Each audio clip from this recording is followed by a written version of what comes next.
Hello दोस्तों, स्वागत है आपका अपने यूट्यूब चैनल डीडीसी लाइव में। मैं प्रभात त्रिपाठी एक बार फिर आपके लिए पॉलिनोमियल का नेक्स्ट सेशन लेकर उपस्थित हैं। पिछली क्लास में हमने पॉलिनोमियल्स क्या होते हैं उनसे रिलेटेड बेसिक बातें सीखी थी। उसके साथ साथ क्वाड्रेटिक इक्वेशन को सॉल्व करना सीखा था। उसके साथ साथ उसको वेरीफाई करना भी सीख लिया था। आज उसी क्रम में आगे बढ़ते हुए आज कुछ और जानते हैं। जैसे क्वेश्चन है, for each of the following find a quadratic polynomial whose sum and product respectively of the zeros are given. Also find the zeros of the polynomial by the factorization. तो हमें सबसे पहले क्वाड्रेटिक इक्वेशन को निकालना सीखना होगा, जिसके लिए आपको sum of the product, sum of the zeros और प्रोडक्ट ऑफ द जीरोज दोनों क्या हुआ है यहाँ पे गिवन है। तो अगर आप समझ पा रहे हो तो यहाँ दिया हुआ है, पहला टर्म जो लिखा हुआ है कह रहा है कि ये है क्या, सम है।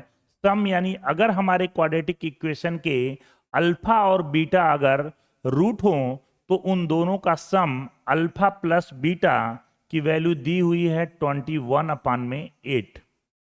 वहीं अगर सेकेंड चीज देखें, अल्फा बीटा की value product of the zeros लिखा हुआ है 5/16। आई थिंक ये बातें आपको क्लियर होंगी। अब आपने पढ़ रखा होगा कि अगर आपको सम और प्रोडक्ट दोनों गिवन हो तो इक्वेशन लिखने के लिए आप क्या करते हो, आप लिखते हो इक्वेशन क्या होता है, एक्स स्क्वायर माइनस जो भी जीरोज के सम होते हैं इंटू एक्स और प्लस हमारा क्या होता है प्रोडक्ट बराबर 0 है। ये इक्वेशन हमारा होता है।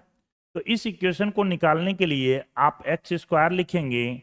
सम की बात करें तो यहाँ पे लिखा हुआ है 21/8 एक्स, और प्रोडक्ट की बात करें तो प्रोडक्ट लिखा हुआ है 5/16 और इक्वल टू क्या लिखा है 0। ये बात समझ में आ रही है। अब हम क्या कर रहे हैं, पूरे इक्वेशन में अगर 16 से मल्टीप्लाई कर दें तो 16 से मल्टीप्लाई करेंगे तो ये हो जाएगा 16x स्क्वायर। यहाँ 8 से 16 कट जाएगा 2 टाइम, 2 का अगर 21 में मल्टीप्लाई करें तो 21 दूना 42x होता है, और यहाँ 16 से 16 कट जाएगा, ओनली क्या बचेगा हमारा 5 बचेगा। तो एक तरह से आप देख सकते हो ये हमारा क्वाड्रेटिक इक्वेशन आ चुका है। अब हमें क्या करना है, इस क्वाड्रेटिक इक्वेशन को फैक्टराइज करके, है ना, हमें निकालना है इसके जीरोज।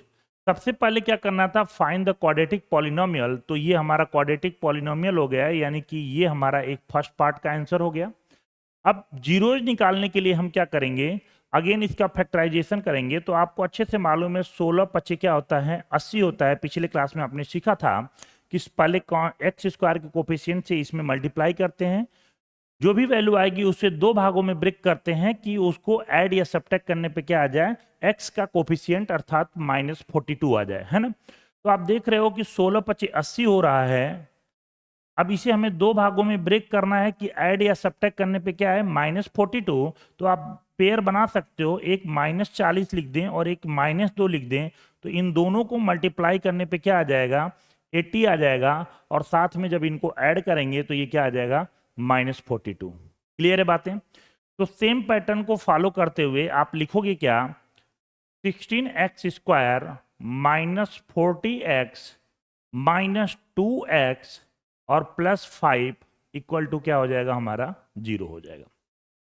अब यदि दोनों जगह कॉमन आप देखो तो दोनों जगह कॉमन क्या मिलेगा आपको, 8 आपको दिख रहा है, 8 2 जा 16, 8 5 जा, और इसके साथ साथ x भी कॉमन दिख रहा है। तो 8 से डिवाइड करें, 8 2 जा 16 x, 8 से डिवाइड करें 8 5 जा 40।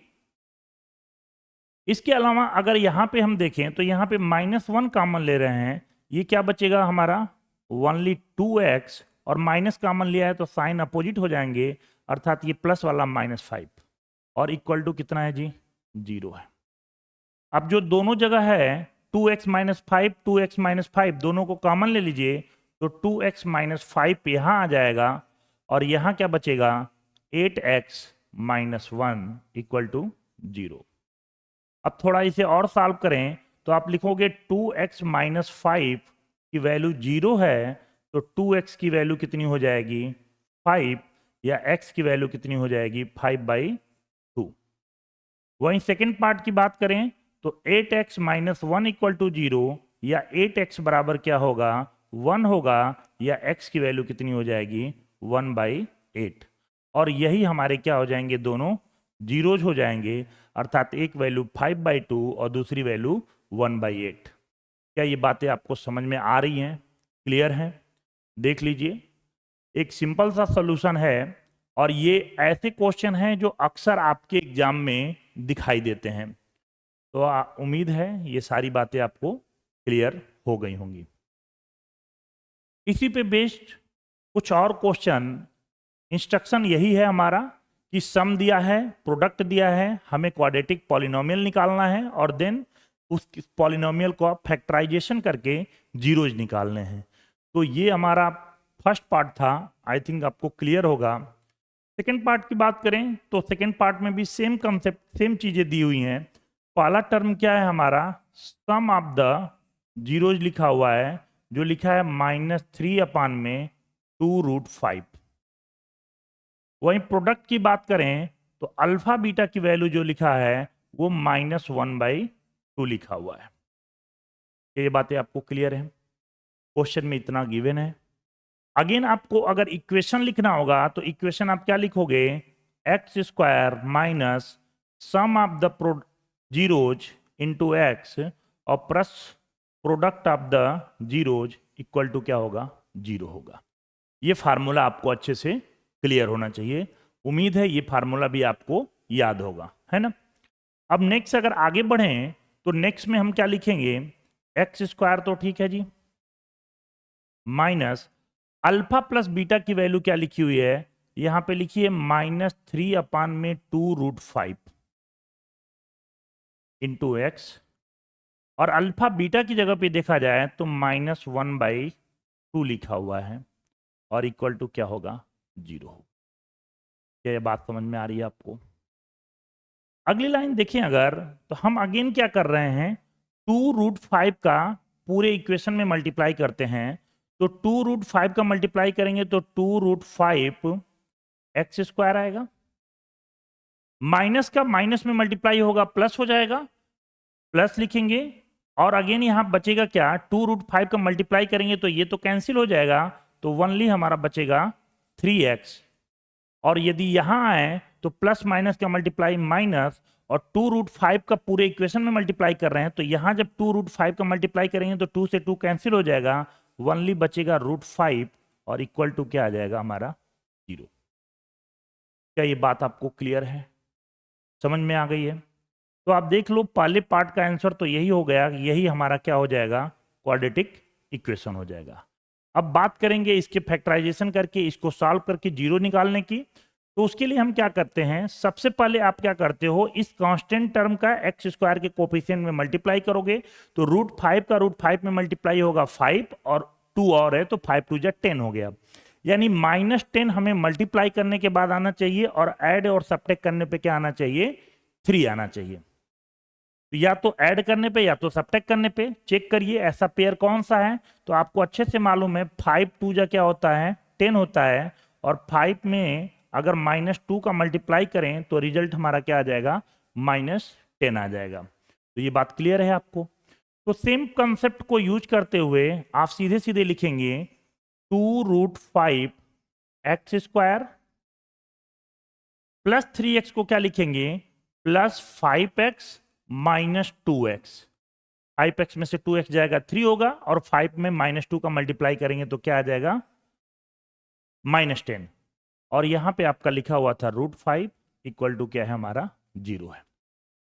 अगेन आप देखो इन दोनों जगह पे 5 ये है, 5 का मतलब ही होता है, क्या होता है, √5 मल्टीप्लाई बाई √5, सबको मालूम है। तो यहां आप देखें, अगर आप √5 कॉमन लेते हो और x कॉमन लेते हो तो यहां बचेगा क्या, एक तो 2 बचेगा और दूसरा x बचेगा, प्लस है तो प्लस, और √5 आपने कॉमन ले लिया तो ओनली बचा क्या हमारा √5। ये क्लियर है। और सेकेंड टर्म में देखा जाए तो -1 अगर कॉमन ले लें तो ये क्या बचेगा हमारा 2x और प्लस हमारा क्या बचेगा √5 इक्वल टू क्या होगा 0। माइनस जब कॉमन लेते हैं तो सारे साइन अपोजिट हो जाते हैं, माइनस वाले क्या हो गए हैं यहाँ पे प्लस हो गए हैं। क्या ये बात आपको क्लियर है, समझ में आ रही है बातें? नेक्स्ट अगर आगे बढ़े तो ये 2x प्लस √5 एक ब्रैकेट में ले लिया, दोनों जगह का कॉमन, बचा क्या हमारा √5x - 1 इक्वल टू क्या होगा 0 होगा।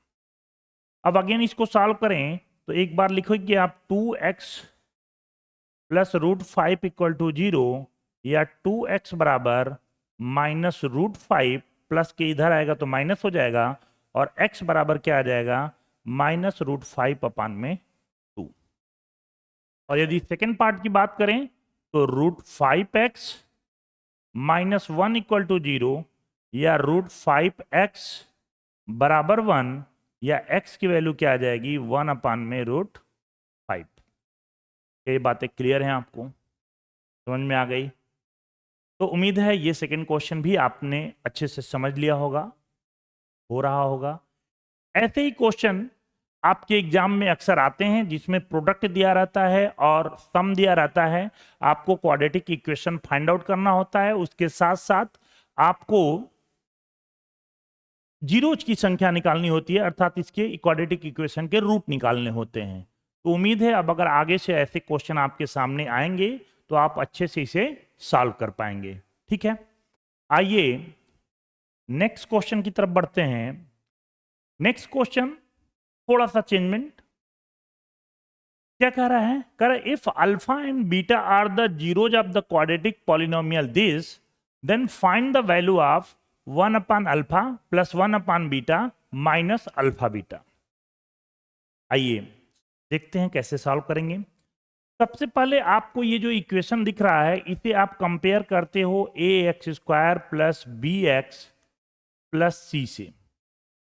तो अगर इस इक्वेशन को अगर कंपेयर आप करो तो आपको मिलेगा क्या, a की वैल्यू आप देख सकते हो यहाँ पे क्या है 1 है, b की वैल्यू अगर देखा जाए तो अगेन क्या है -1 है, और c की वैल्यू देखा जाए तो c की वैल्यू क्या है हमारी -4 है। क्या ये बात समझ में आ रही है आपको? a b c आपको क्लियर है? अब यदि आपसे कहा जा रहा है कि अल्फा और बीटा, अल्फा एंड बीटा इसके रूट हैं, तो अगर आपसे पूछा जाए कि इन रूट का सम क्या होगा तो आपने पढ़ रखा है -b अपान में a होता है, अर्थात अल्फा प्लस बीटा की जो वैल्यू होगी वो क्या होगी -b। तो माइनस और b की वैल्यू -1 लिखा हुआ है और a की वैल्यू क्या लिखी हुई है 1, अर्थात आप कह सकते हो अल्फा प्लस बीटा की वैल्यू क्या आ गई माइनस माइनस प्लस हो जाएगा, अर्थात दोनों की वैल्यू क्या हो जाएगी 1 हो जाएगी। आप देख लो, समझ लो, कोई डाउट हो तो आप बोलो। अल्फा प्लस बीटा क्या है हमारा 1 है। अब बात करें अगर प्रोडक्ट की, तो अगर प्रोडक्ट की बात करें हम तो प्रोडक्ट में देखें आप अल्फा बीटा बराबर क्या होता है c अपान में a होता है।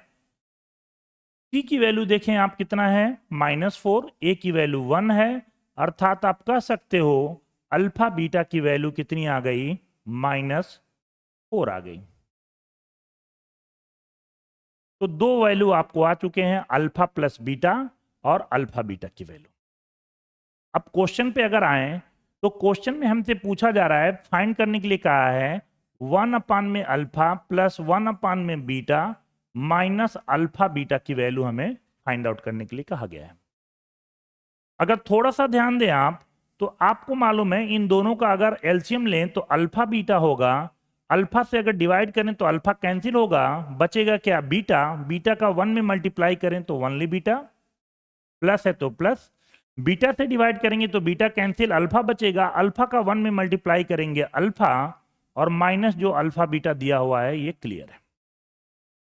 अब आप देख सकते हो आपको सारी वैल्यू मालूम है, अल्फा प्लस बीटा की वैल्यू भी गिवन है, अल्फा बीटा की भी वैल्यू आपको गिवन है, सेम वैल्यू इधर से उठा के वहां पे पुट कर देना है। तो अल्फा प्लस बीटा क्या है आपका 1 है, अर्थात इस अल्फा प्लस बीटा की जगह पे क्या रखेंगे 1 रखेंगे। अल्फा बीटा की वैल्यू देखें तो -4 है, तो अल्फा बीटा आप क्या रखोगे, -4 लिखोगे, माइनस अल्फा बीटा की वैल्यू अगेन देखें तो कितना है, -4 है, तो ये भी आप क्या रख दोगे, -4।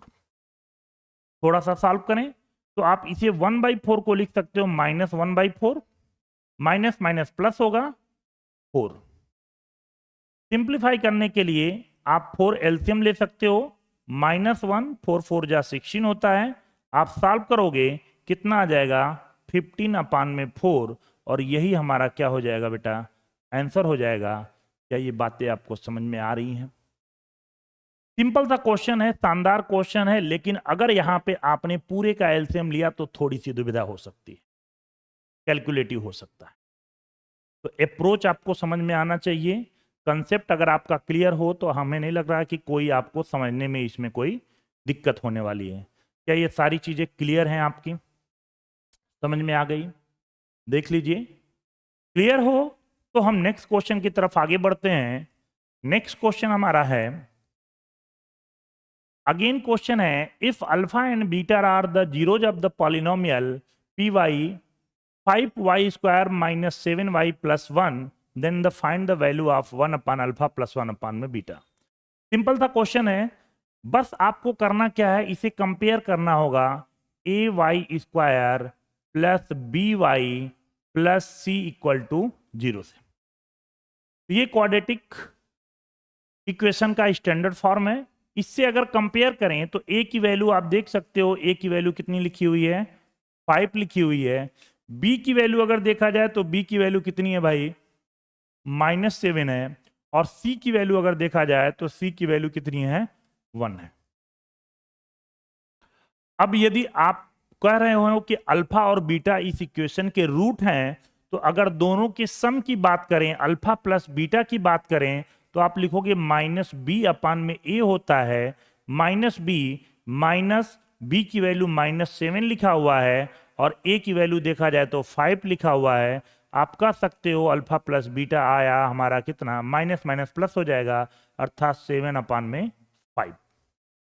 क्या ये बातें क्लियर है आपको, समझ में आ रही है? कहीं भी डाउट हो तो जरूर आप पूछेंगे। आगे बढ़ेंगे, अगर आपको प्रोडक्ट निकालना हो अल्फा बीटा, तो अल्फा बीटा बराबर होता है c/a। अल्फा बीटा की वैल्यू आ जाएगी, c की वैल्यू आप देख सकते हो 1 है, और a की वैल्यू कितनी है, 5 है। क्या ये दोनों वैल्यू आ चुकी हैं, क्लियर है? अब नेक्स्ट क्वेश्चन जो आपको फाइंड आउट करना था, 1/अल्फा + 1/बीटा, बड़ा ही सिंपल सवाल हो गया। दोनों का एलसीएम लेंगे, कितना होगा, अल्फा बीटा होगा। क्लियर है? अब अल्फा से अल्फा को अगर कैंसिल करें तो बीटा बचेगा, बीटे का 1 में मल्टीप्लाई करें तो क्या हो जाएगा, बीटा, प्लस है तो प्लस।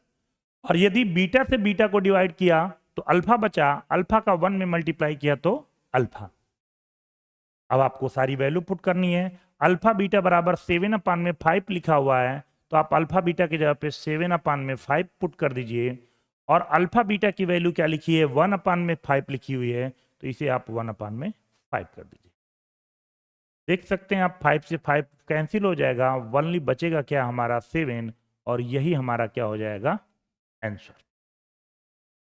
तो उम्मीद है दोस्तों बातें समझ में आई होंगी। ऐसे ही कुछ नए कंसेप्ट, नए फार्मूले के साथ नेक्स्ट वीडियो में मिलते हैं। जय हिंद।